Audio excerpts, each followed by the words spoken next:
Bir gün үйде субботник өткөрүп атабыз. Суббота воскресенье бош болгондо эле ушу огородко аралашмай. Бизде огороддон көп эмелерди өзүбүз алабыз. Баягы сабиз, пияз, бадыраң, помидор, болгарский дегендердичи. Бул огородду основном мен жубайым карайт, чындыкты айтыш керек. Мен дем алыш күндөрү анан жумуштан кийин ушул суу коюп берем, кыя турган, тазалай турган жери болсо ошолорго жардам берем. Эрмек. Аны албай эле башын эле эме кылып койбопсуң. Бул Баткен областык соттун кызматтык үйү. Азыр аялым экөөбүз эле эди. Себеби балдар чоңойду. Кызым турмушка чыккан 4 балалуу, андан кийинки уулум 2008-жылы үйлөнгөн. Ал 2 балалуу иштеген эмелер менен. Андан кийинкибиз кичине студент. Азыр Бишкекте юридический академиянын бакалаврын бүтүп, магистратурасында окуп атат. Бир багып алган кызым бар. Эми сөз багып алдым деген прям смысл эмес. Bir tuğan kaynım ötüp ketip, anın kızı kalgan kiçinekey. Ben özü bu yerge Batkenge 2004 kelgem, sudya olup. Anan 2013 yılı töraga olgandan keyin bayağı sudyalar almaşıp, bayağı semiyada çoğuraktardan men bolgonuma, jaş ulgaygan bolgonuma, anan keyin bul uydu kollektif maga bergen, oşondan beri yaşap kelatam. Ben Atay gelgende bir velosiped satıp algam. Boş vaqtda şu velosiped aydap kılma kılıp koyam. Qanday?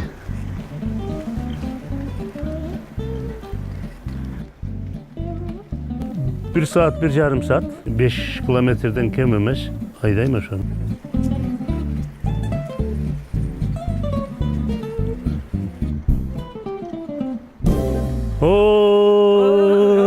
Gelin. Selamat, yaxşı. Densoluk yaxşı mı? Şükür. İşler bol batağı, bol şakalar tinch. Sizni göre kalı uçuraşıp koyun dep eme kılganım. Жақсы, рахмат, жақсы. Ажеке, биз экөөбүздү bir тугандар же болбосо bir агайыны тааныштырган жок. Тагдыр тааныштырды. Насип тааныштырды. Аллага шүгүр. Эми мындан кийин да агайын болуп жүрө берелик. Кудай кааласа, Алла Таала шуга жеткизсин, шундай сиздерде инсандар көп. Айланып, макул, рахмат. Бул ушундай инсан, аш кылсаңыз аш дейт. Башыңызга бир оор иш түшсө жардам берет. Көңүл сурайт, материал жардам берет. Бир окуя, мисалы бирөө ушундай үйдү талашып калды.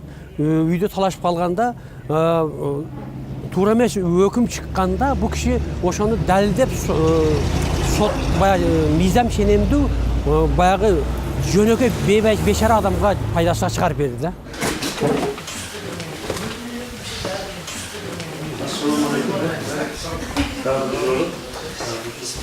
Barbozaga geldikmi? Kollegalar Aray Şardık sottun töregalарын çakırıp tülöştük.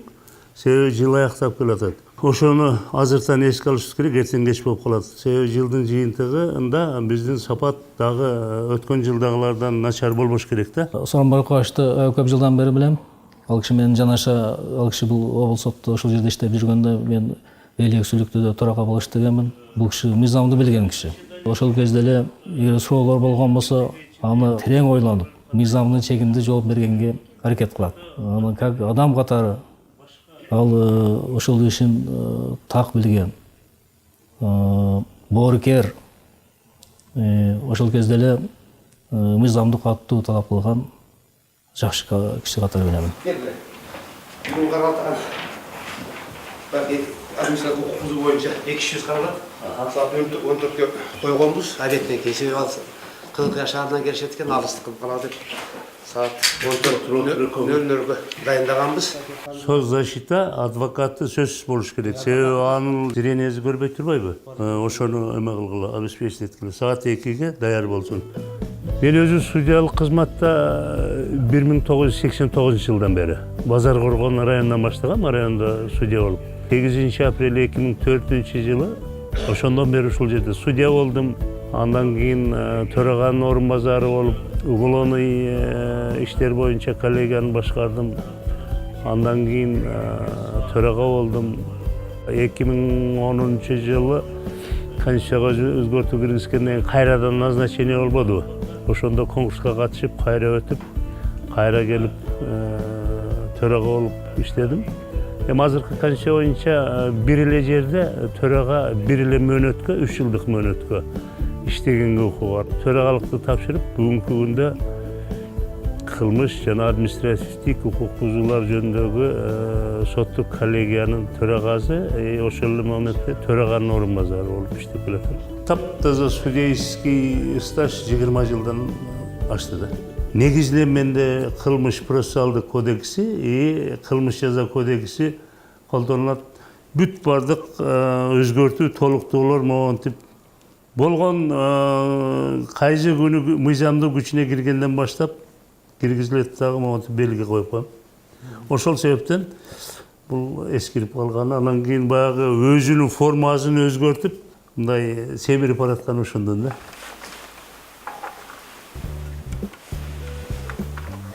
Кыргызда бир жакшы сөз бар, акыйкат болсоң адилеттүүлүк орнойт деген. Мен ушул сөз менен эле айттым окшойт.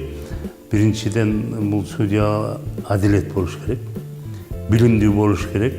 Анан жүрүш турушу менен башка адамдарга мүмкүн болушунча үлгү болуш керек. Жалпы эле мына финансылык жактан көз карандысыз дегенге эртерээк болуш керек. Менин өзүм бул жеке пикирим. Бирок сот системасынын бюджети жылдан жылга өзгөрүп, анан өзгөргөндө да мына жакшылык жагына өзгөрүп баратат. Бүгүнкү күндө айлык акылар убагында берилет. Анан бүт бардык сотто иштеген судьялар и аппарат кызматкерлери оргтехника менен, компьютер менен жана ксерокопия менен көп эме кылып, азыр өзүнчө камсыз болуп калды да. Бюджет жагынан ушуну айтсак болот. Отуруңуздар. Соцзащитада да өзүбүздүн жасаган жумушка жасаган мамиледенге байланыштуу. Себеби дегенде, мисал үчүн баягы телефонный звонок деген бар, башка деген бар, ошолорго көңүл бөлбөстөн мыйзамдын чегинде ишибизди алып барсак, бизди мыйзам гана сактайт. Сыйлык бул Кыргызда бир жакшы сөз бар, кайра жоопкерчиликти күчөтөт экен. Кыргыз Республикасынын ардак грамотасын алганда Алмазбек Шаршеевичтин колун кармап, анын колунан алыш бул мен үчүн аябай чоң сыймык. Бул жалпы областтагы сот системасынын кызматкерлеринин жыйынтыгы деп мен эсептеп, келгенде ошону айтып, түшүндүрүп эме кылдык. Жолуккандар ушундай деп айтышты, сыйлык сиздики, сыймык биздики дегендей кылып. Значит, мен чогуу бирге иштеп, коллегаларым менен эме кылганыма сыймыктанам. Гол, облсот 2-0 со счетом выиграл. Вторая команда заходит. Мурда жаңы уюшулуп, оюнду жаңы баштап эме кылып атканда, жөн эле баягы ден соолук үчүн, кичине кыймыл үчүн эме кылып атсак, бул күндөрү областтагы күчтүү структуралардын арасынан 2 жолу биринчи местаны, калган убакта 2-нчи орунду алып келатабыз.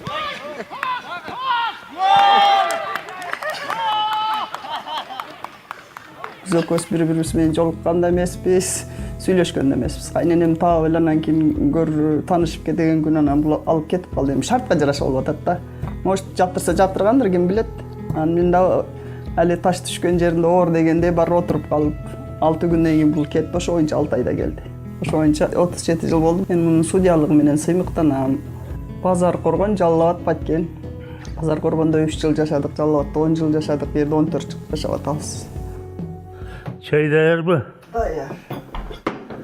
Мен түшүнүгүм боюнча мунун иши жооптуу да, кооптуу дагы. Жооптуу дегеним бул эми ар бир ишке өзү так чечим менен жооп берет. Кооптуу дегеним эми мунун караган ишинде бир жагы сүйүнсө, бир жагы сөзсүз каршы болот да. Ошондо мен көп переживать этем, ойлоном. Келгенде только ушу настроениясына карап кабак башына. Балдар барда дагы балдарга аласып кичине эме кылат эле. Азыр балдар жок, экөөбүз эле жашаган үчүн мен только ушуну күтөм да.